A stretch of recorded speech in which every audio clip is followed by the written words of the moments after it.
Ay, sumabog na ang mayon. Ayun, sabog na, sabog. Oh, sabog. Ang mayon, sumabog ngayong oras lang. Oh, nagbubuga ng laba. Joke lang po. Peace. Ganda lang mayon. Grabe, tapos sunset. Ay, ang ganda. Dito lang yan sa barangay Tumpa.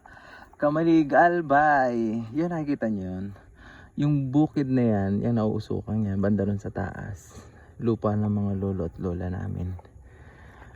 Hanggang dun. Yun, hanggang dun. Sa may baba-baba ng mayon, may lupa sila dun. Sana all na lang. Maganda dito magtayo guys ng ano. Ng, yung ano, yung parang coffee, yung bilihan ng mga kape na may stand, stall lang, stand. Ano ba tawag dun? Yung mga ganun lang.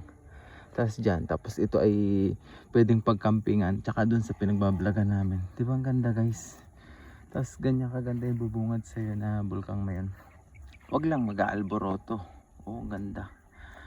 Sililab kasi yung palayan doon kaya medyo umuusok.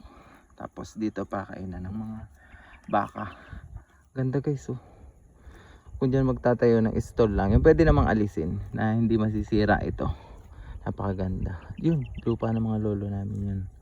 Lola at lola. Shout out po sa inyo. Ganda. Oh. Ito ang masarap balik-balikan dito sa Bicol. Tapos ang ganda ng sunset. Wow. Magkakamping kayo dyan. Picnic. Yun. Sana all na lang.